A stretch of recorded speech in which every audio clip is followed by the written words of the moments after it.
context that you need for this is just that at the start of chapter 1, the narrator, Neil Narayan, who is a 15-year-old boy at this point in time, attended a spring fling dance at his high school, and he and his friends all got into some drama. There was some messiness. His best friend, Anita, who went to the dance with him, kind of blew him off. They got in a fight, and his older sister, Prachi, got in trouble for drinking. So my whole family donned our Indian clothes and headed to a big party celebrating the Bhatt twins' graduation. I scratched at the blue kurta my mother had made me wear. Talk on the way there focused on the honorees.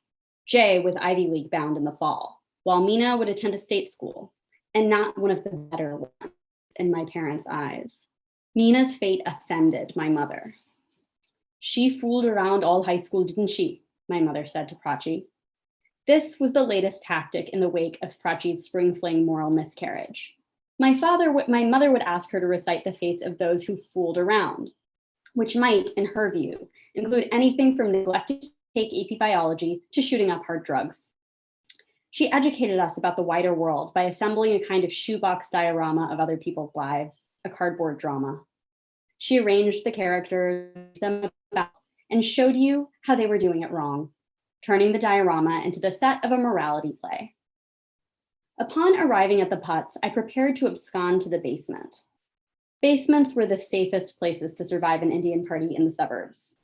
In basements, the itchy clothes could be loosened, the girls' dupattas dropped on the floor and trampled upon, the guys' kurtas removed to reveal that all along, someone had been smart enough to wear a t-shirt beneath the fabric and jeans rather than churidars below.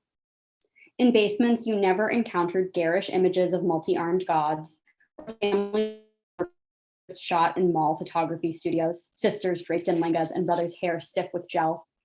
In basements, you found foosball and ping pong tables, big screen televisions, and, depending on the benevolence of the parents, video game consoles. In basements, I learned the secrets of sex, according to information curated from older brothers who were certainly still virgins. In basements, a semblance of our due, American teenagedom.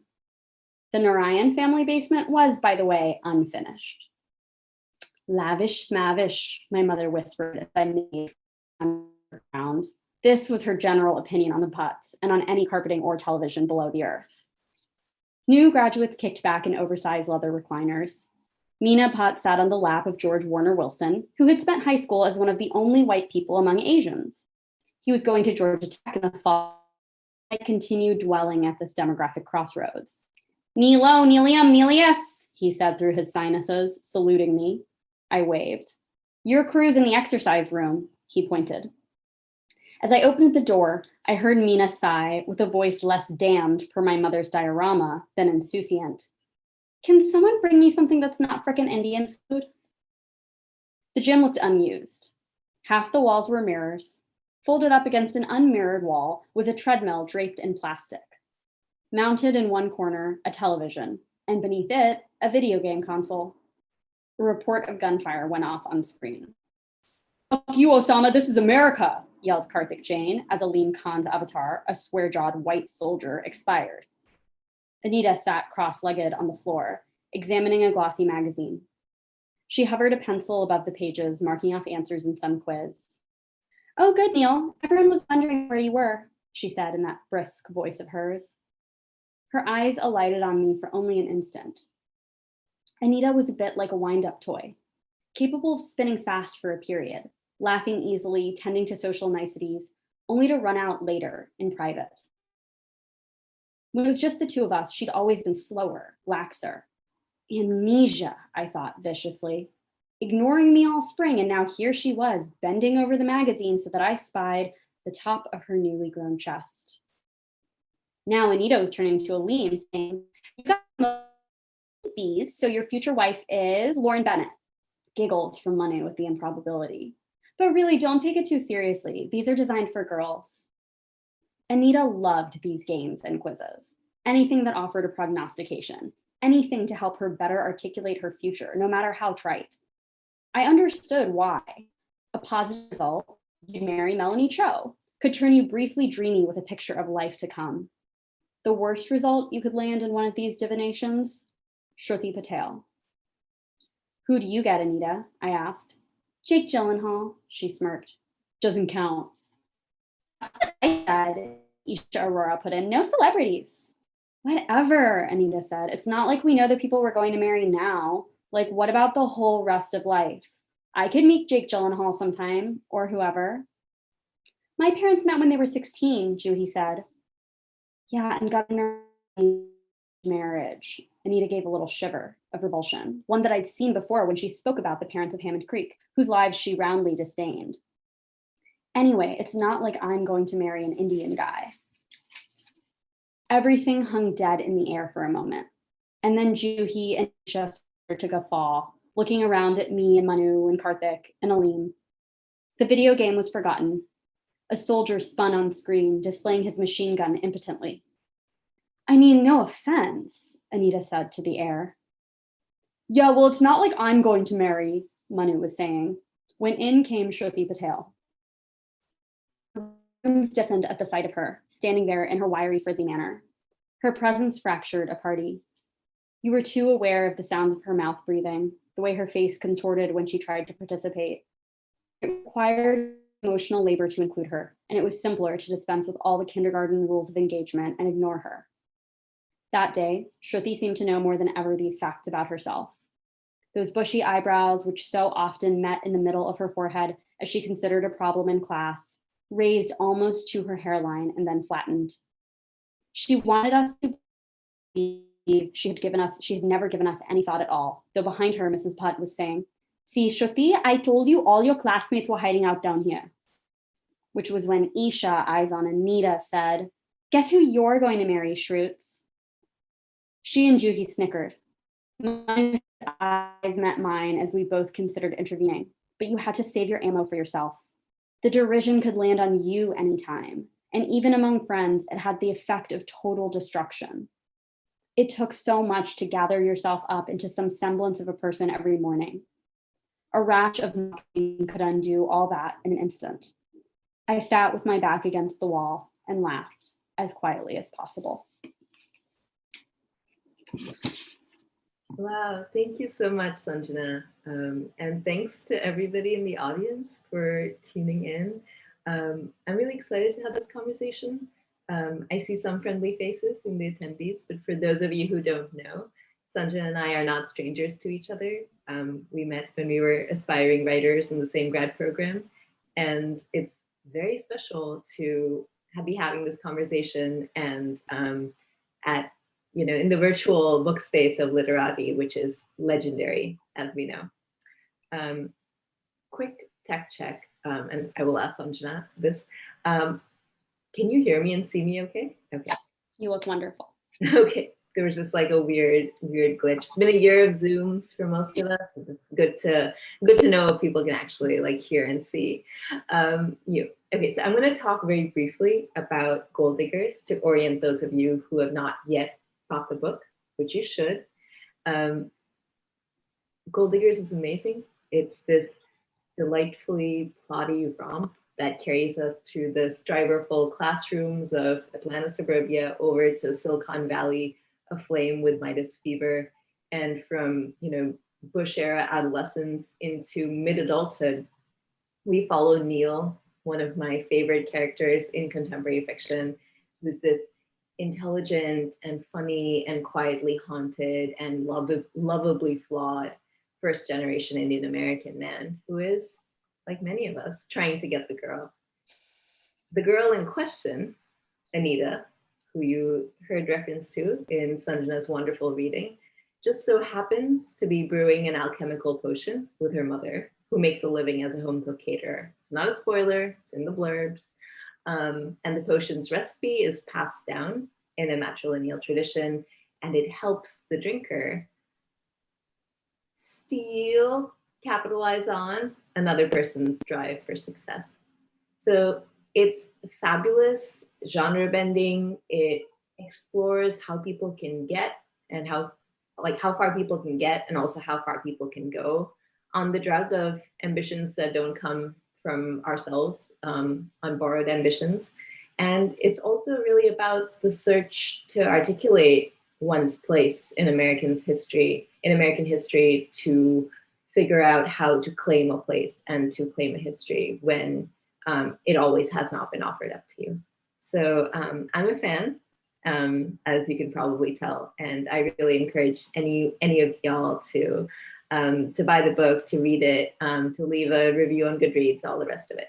Okay, my hype man moment aside, Sanj, I'd love to hear you tell us a little bit about both the earliest seed of this novel and the moment that you realized what it was. And to me, those are two related but different things, right? Like there's a spark of inspiration, and then there's a moment where maybe you're 40 pages in or what have you to drafting, and then you're like, oh, this is what this is actually. So can you tell us a little bit about that?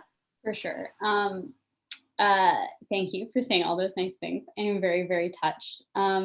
I mean, Sarah is a part of the origin story of this book because she was there when it came to be, and it was like you're part of, you helped me recognize what it was. But I'll take a couple steps back. I mean, about 8 years ago, I was trying to write I tried 2 different novels about the Atlanta suburbs.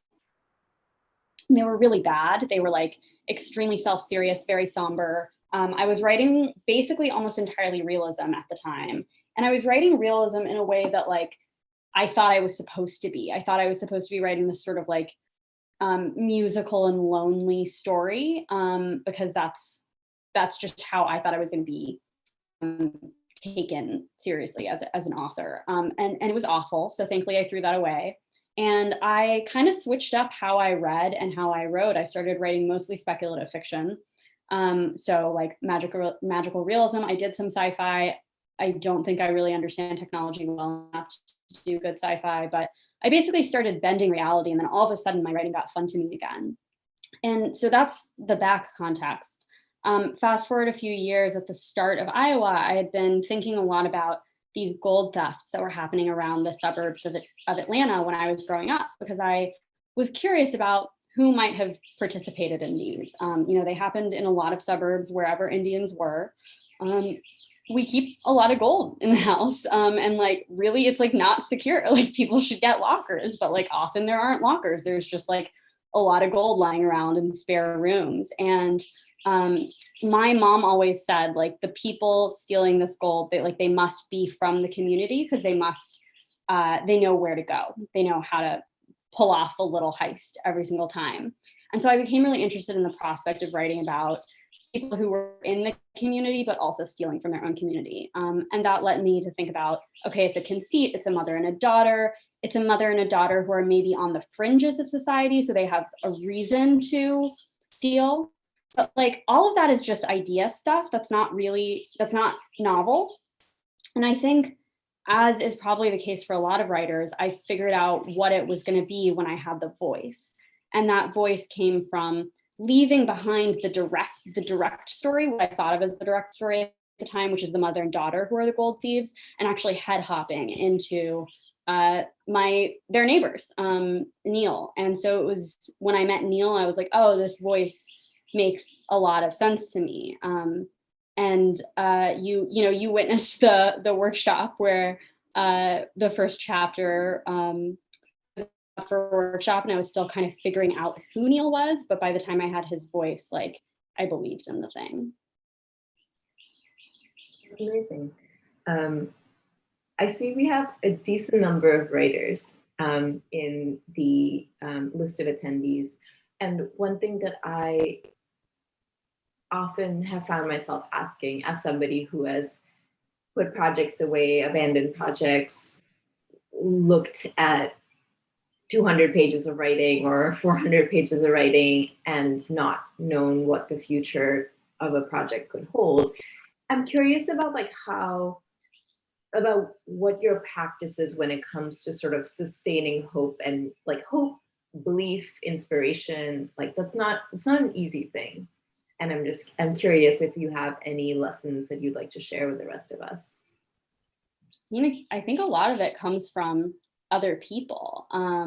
I let a few people into just the outskirts of what I was doing really early. I mean, you were one of those people, my roommates in graduate school, another friend from like before grad school, like just people who loved to read and liked to read some of the same things that I did, and who could tell me to keep going.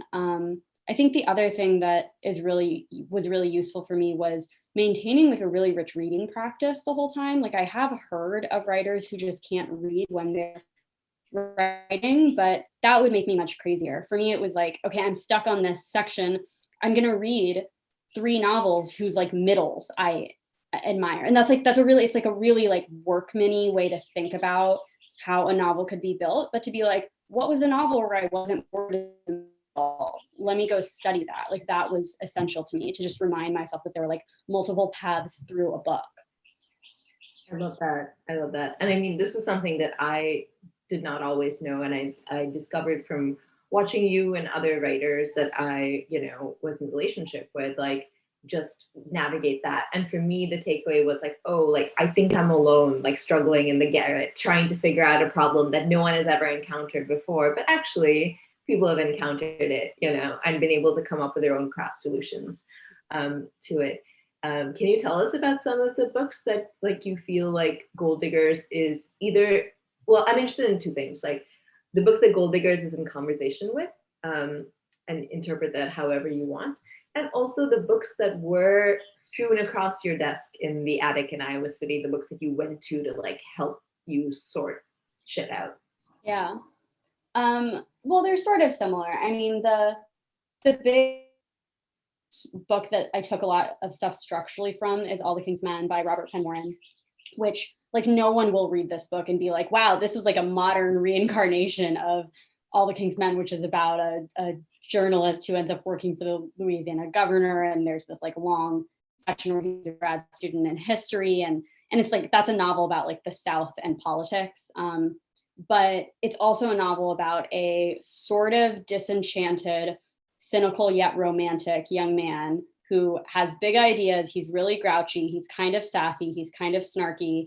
And he has this like lady his childhood, and he likes history. And a lot of those things I think find their way into Gold Diggers. And I think like that wasn't because I like sat there and reread All the King's Men. It's because it was a novel that like deeply shaped my consciousness when I was 16 when I read it. I think there's a lot of other like stuff of American literature seeping into this stuff that just like, again, hit me when I was in my teens and was like, oh, this is what a book can be. So that's like Esther Greenwood from the Bell Jar, it's Holden Caulfield. But then there were other books that I went to, and of course there's some White Teeth in here as well. I wrote my thesis on Zadie Smith, and she's always kind of in me. I went to other books to kind of study them like later. I learned a lot about plot from Donna Tartt, as you know.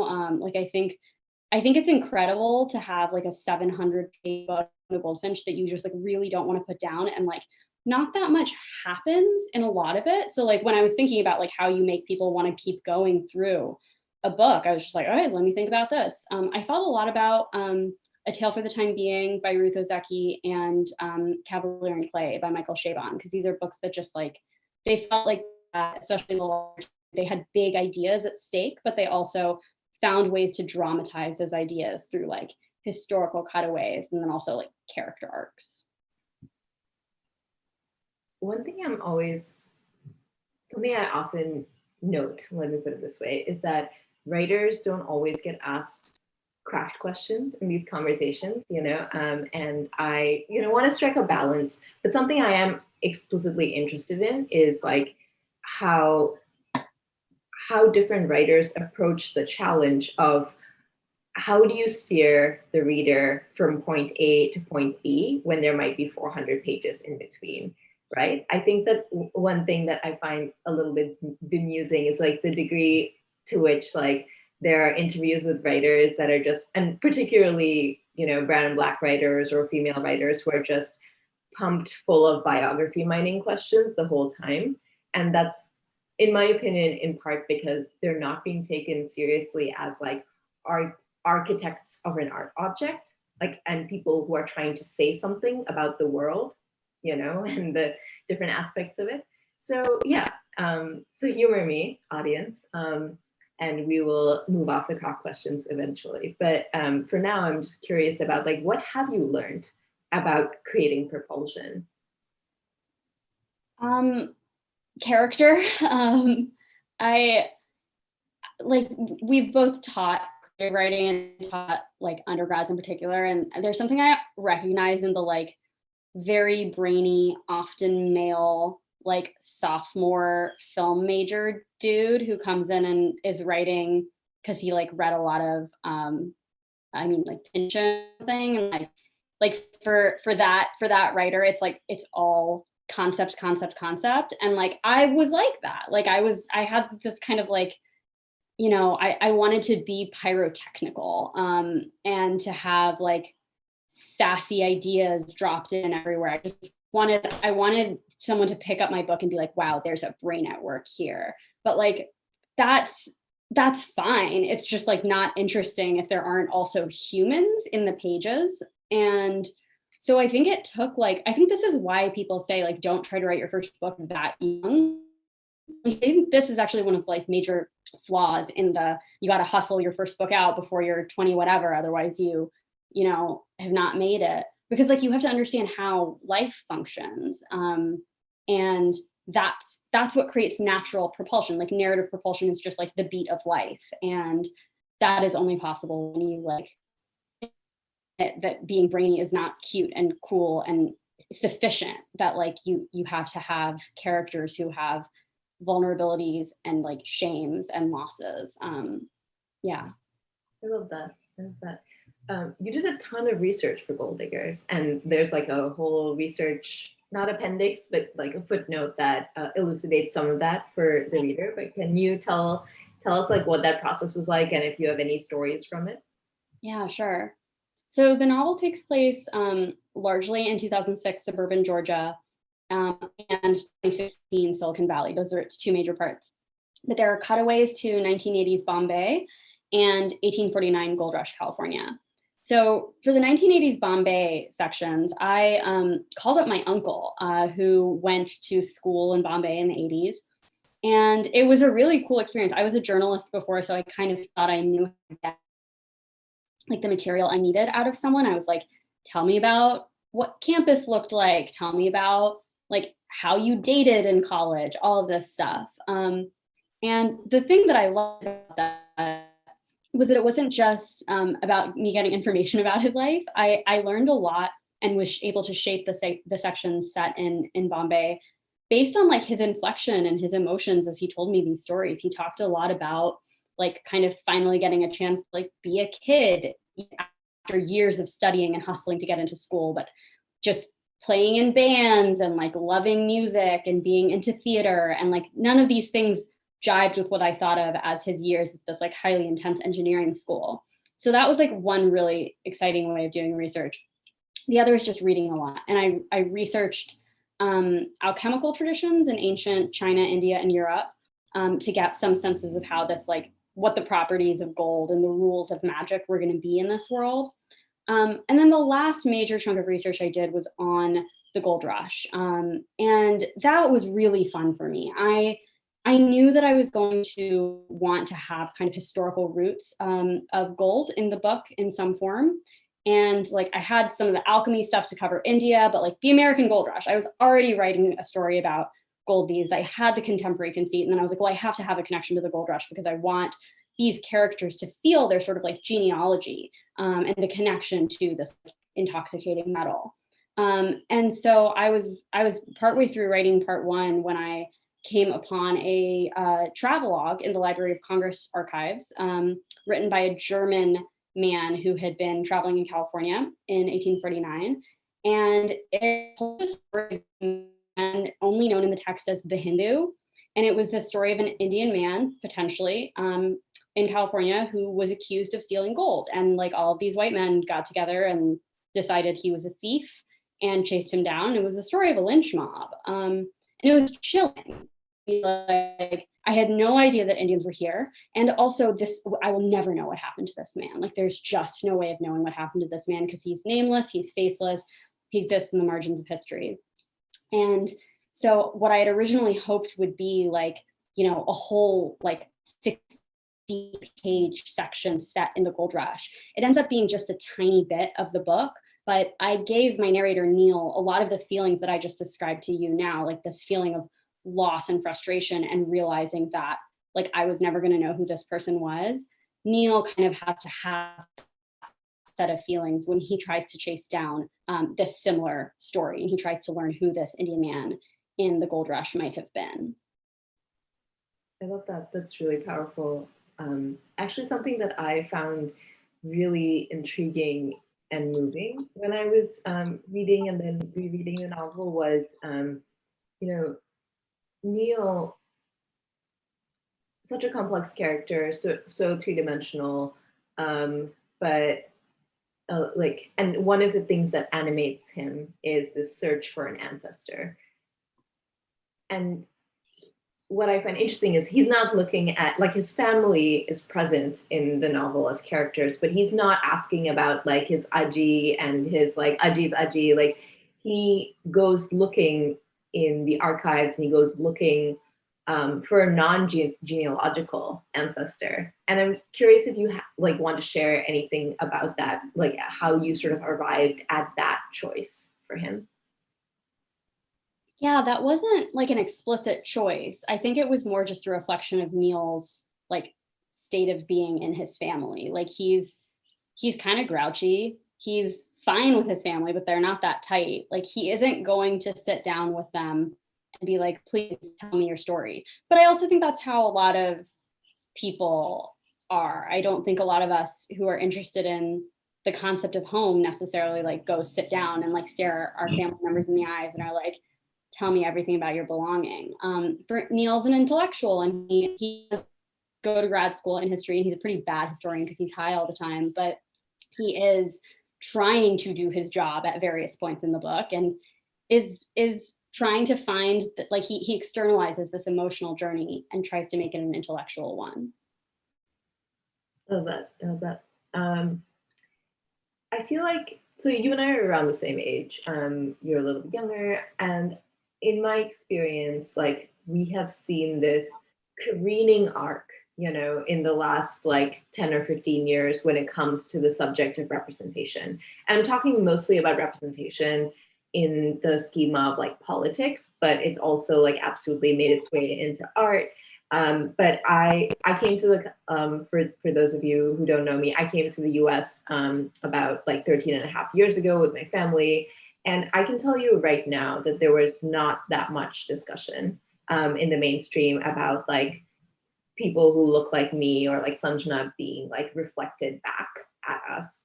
And there was this real like upwelling of dialogue, of political thinking about the importance of representation, of having a seat at the table. And it's not that that has changed or gone away, as much as that there's these more like complex undercurrents, and saying like there are voices and forces saying, well, representation can be a trap in its own way, and a trap of neoliberalism. I'm curious, Sanjena, like, how do you approach thinking about this as like a writer and a reader and a thinker? Yeah. Well, I understand the like desire to see oneself. I think it is a very human desire. There are ways in which the political critiques of like any of the representation discourse are like essential, though. Like it's not enough to just see yourself if the whole thing in which you're seeing yourself in is like evil or wrong, or silly. And that's one of the things that I worry about, especially with not even generically South Asian, like specifically with the Indian diaspora, that like we're so excited to see ourselves on TV, in politics, over there, that there becomes this like, exciting moment of there's this YA novel that I read when I was a teenager called Born Confused. And the writer, Tanuja Desai Hidiyar, talks about how her narrator complains about how her mom plays Spot the Indian every time they go outside. And they'll be like, there's an Indian, which is such an artifact of like the 2000s when there weren't as many around. But like, I feel like that's what we're still playing sometimes. And I don't think that's enough, because you have to decide if like the representation is actually worthwhile. I mean, this is actually something that I didn't mention the bridal expo that we went to when you were talking about research, because I just forgot for a second, but this is a good example of this. So this book is very interested in diasporic spaces. Like, it's like, where does the Indian diaspora live? Where does the South Asian diaspora live? And the answer is like strip malls in suburban Georgia, threading salons, like Miss Teen India beauty pageants in 3-star hotels. There's a section there. The big like diasporic space that the novel kind of examines is set at a wedding expo in the second half. And I dragged Sarah with me she housed me in her home in Chicago, and accompanied me to this wedding expo, which was, I amped it up a little more in the book, but it's a wedding expo, for those who don't know, is like where a young blushing Indian bride can go to buy all of her wares for her wedding. She can go shop for her henna artist, the makeup artist, get all the jewelry. There's like DJs who are competing for your time. We heard someone bragging about an organic horse for the barat, for the thing that the Punjabi groom rides in on, the horse they ride in on. And I had never been around so much Indian shit. Like, it was just everywhere. And I could have been like, wow, I am seen, I am represented, I am being shown back to myself. But that is not how I felt there. Instead, I felt very strange that the way in which India has kind of taken root in the US is so often commercial, and so often through objects, and that didn't feel like I was being seen. So I think this, like, the representational discourse is something that like the book is actually in direct conversation with, and I think it both understands and also disdains a little bit of that discourse. I don't know, you've read it, do you think that's right? Yeah, absolutely. No, I love that. And I mean, I think that I remember reading the first draft of it and feeling like emotional at the ways in which I like one of my instinctive emotional responses reading your Word documents, because that's what it was then, was like, wow, I feel seen. And that did like that didn't come from feeling my own specificities of experience like mirrored back at me, like in some kind of identical fashion. Like there are all these ways in which like my experience of like brownness, of South Asianness, of like South Asian woman, hood in this country have been very different than anyone I saw in your novel. But what I felt like it did was it held up one mirror in deep specificity without trying to make claims that overreached, and that claims that overreached, like this is the only story or all Indians. Like I think the beauty of this novel's representational politics like often lies in its like specificity and its willingness to both love and skewer the same thing. I think that's really important and really powerful. And I mean, I don't know, I think that for me, love is often shown as attention, as attentiveness. And I think that one trap that marginalized writers of all stripes, but I'll just speak from my own experience, like one trap that I felt myself starting to fall into early in my career as a writer was this pressure that if you're going to write about South Asians, if you're going to write about like Malayalis, like the people you grew up with, you need to make them look great. And I was like, that's actually doing everybody a disservice, because it goes directly against the grain of creating art. So I love the response and the thoughtfulness it evinces. Who are on the subject of like we can't depend on a single story. Like, it's not the job of like any one piece of art to try to like illuminate or educate, you know, for a majority audience, any community. Who are the other like South Asian writers that you love? Whether they're like, whether they're, you know, your like whether they're working right now or from the past. Yeah, well, this isn't fair because anytime interviewers ask me that, I tell them to look out for your book next year, which, like, you know, isn't bullshit. Like, one of the really cool things about having friends, and particularly the South Asian writer friends that you and I have, is this feeling that, like, when we read each other's work, even though it's like really different, it creates this like new constellation of identity, and we can all kind of move between those. But yeah, I mean, The Buddha of Suburbia was like incredibly important to me. Hanif Qureshi, and we've talked about it so much, but it's just one of these books that, like, for some reason I had not really heard about until I accidentally pulled it off my parents' shelf right before going to grad school, and it came out in 1990. Like, it's an old book, but for some reason I really only ever been told about Jhumpa Lahiri. And this book is like an irreverent story of like a bisexual, biracial coming of age, really rude. There's rocks, there's literally sex, drugs, rock and roll. And it's also highly political of like, it's a critique about class and about race in Thatcher era London. And like, it does things that you never knew a comic novel could do. So that book has been super important to me. And like, I mean, The God of Small Things was like totally massive for me when I read it as a kid. I think it's one of those books like Beloved that just like unfurls new meaning every time. And so, yeah, I'm naming stuff that like is forming like my brain, but there's so many new writers every year now. I think you're muted, Sarah. Oh, we lost you. 1 year in, still haven't learned. I was saying that I love those books too, and they were like, at least like Within Suburbia and God of Small Things were very important to me too. We are coming close to the time where we open up the Q&A, so I will only ask you one more question. I'm debating between 2 different ones. Okay.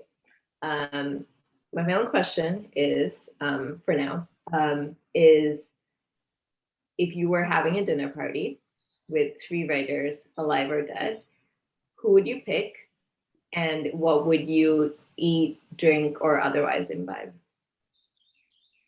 I think this is the G-rated version of something else Sarah wanted to ask me to play. Okay, well, Zadie. Zadie comes, she can dress for like the Met Ball, so she can hang. I guess I could also invite Philip Roth if we can bring him back from the dead. Who's my third? Who rounds out that dinner party? I would need to take a minute.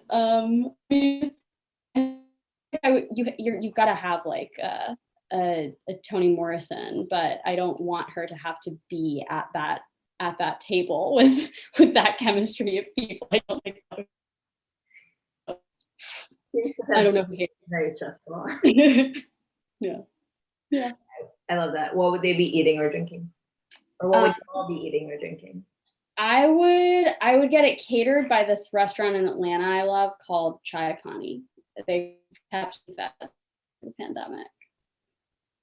I love that. Love that. Okay. Well, I'm seeing some questions in the chat. So John, I will let you take over. Thank you. Yeah, there are some questions, and if folks have questions, they can of course use the Q&A to ask them, and I'll try to get to as many as I can. I think I should get the most popular and most frequently asked questions out of the way, which are, Sanjena, about your earrings and where you got them. Sarah, where did you buy me these earrings from? I feel like it wasn't intentional for this conversation to be this like mutual stand-in, but it just happened that way. So it was very nice. These earrings are made by Brown Girls. Just write Brown Girls with a Z and no vowels. And that is this really dope company by this Filipina woman who lives in California, who is also my sister's friend. But she makes these like crazy, beautiful, like laser cut earrings and like other adornments, and like makes them exclusively for like brown women and non-binary people. And I think that's really cool. And Sanjena looks great in them. Just drop the link in the chat where you can find them. Bless you, John. A little bit of SonCon to read it. We do have some craft questions, some more craft questions. So I think we should get to those. The first one is from a viewer who writes, how's it writing? How's your writing process? How's it writing while in India versus writing while in places like Iowa? Do you prefer to have distance between yourself and the places and characters you are writing about, or closer? Yeah, that's a great question. I often need a little bit of space. I wrote the first half of the book, which is set mostly in Atlanta, Georgia, with like 8 years between when I was writing it and when I had last lived in Atlanta. And I think that was really helpful. I was the second half set in San Francisco, which I had lived in more recently, and that took a lot longer because I think I was closer to it. So Iowa was really useful in the sense that like I didn't have any other stories from my life there. It was just like and snow and nothing to do but write. So that was very useful for me. I find it super hard to write in India, mostly because I'm having too much fun. I want to be like out and alive and in Bombay when I'm there. But if I lived there for longer, I would probably be able to get more done. Next question. Was it easy to be funny on the page? Did it come naturally? Or did you do anything to get out of your own way? I think that this is just kind of my worldview. I would have never been good at like Sarah and I have another friend who's another funny novelist, but he like did comedy in college. Like he was in an improv group and like could do stand-up if you made him. I could not do stand-up if you made me. Like I flail, I cannot improvise. Like I'm not like funny on demand. I'm just snarky and bitter. And so I think that whatever is happening with this voice on the page, it's something more like the voice that I use to like gripe to my closest friends. So it's like a very like humor that does not really come off as like joke out in the real world. But it's been nice to see that people find the book funny. Yeah. How did you decide on character names, and is there one with a good story behind it? Is there one with a good story behind it? I'm just seeing who's asking these questions and I'm trying to figure out why Daniel wants to know that. I don't think there's one with a good story behind it. I don't know. I did like a sort of like random bucket of Indian names in my head before I blocked Goodreads, which I do not look at anymore. There was a brown reader who had left a very angry note being like, this book is littered with Indian names, which I thought was an amazing critique. Yeah, I don't know. There's just like a lot of Indian names in there. There is a fun story with the screen name. Neil has a screen name, as we all did in the early 2000s, and his screen name is Neil _ Indian. That is borrowed from my good friend Rajesh, who I think is here tonight, who lent me his high school screen name, which was actually Rajesh _ Indian, which is very, very nice. Nice of you, Rajesh, to lend us that. A viewer writes, do you have any advice for younger writers having to deal with parents who think working on a novel is as productive as quote unquote doing drugs? I rated. No, I mean, you just have to be kind of a dick about your own time and about your own value. Like it really sucks to have to account for yourself, right? Especially in terms of productivity, and especially to like rooms full of parents, aunties, uncles. Like my worst nightmare was being trotted through some brown person's wedding the summer I was working, during one of the summers I was working on this, and like being completely unable to explain to someone who needed me to have a job what I was working on. And I think the only way is to develop a bit of internal scorn for like the need to account for yourself productively, because that's like their problem, not yours. And grad school helps because it makes you look a tiny bit more legitimate, but I wish we didn't have to have that. I think we have time for one more question. And Natalia writes, Sanjena, I was curious about the chronology of the story through the development of tech. It was especially into the nostalgic throwback to I Am. I was wondering about working through history through, on the one hand, historical research, and on the other, cultural developments you've lived through. In both cases, you're so precise, and it's so lovely to get to travel across time. What was it like to meld those different elements together? What a nice question. I think it's like I don't have an answer to this. I'll say things. I think it was interesting to try to decide whether or not I was working on a contemporary novel or a novel that was like a statement about the time period that it was about. So like the first half very much is like, here's what it felt like to be alive in 2000.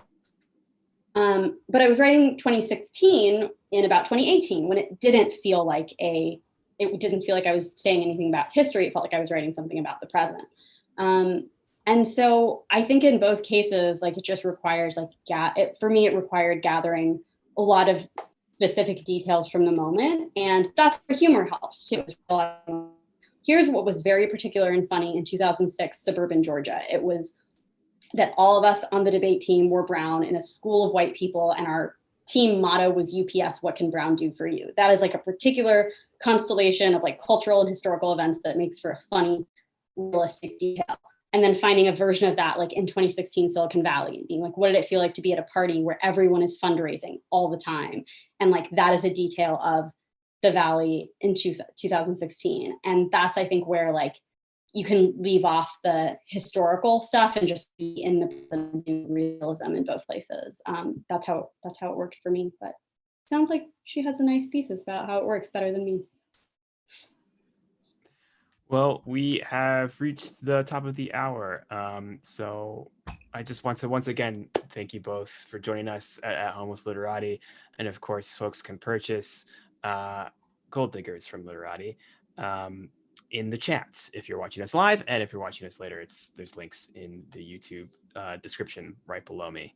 But Sanjena, Sarah, we hope to have you in the bookstore soon for your next book. Sarah, hopefully for your book when it's out in 2022. And until then, we hope you continue to stay safe and be well. And to all of our viewers, thank you so much for joining us at Home with Literati. We hope you continue to stay safe and be well. And we look forward to seeing you at the next event. So have a great night, everybody. Take care.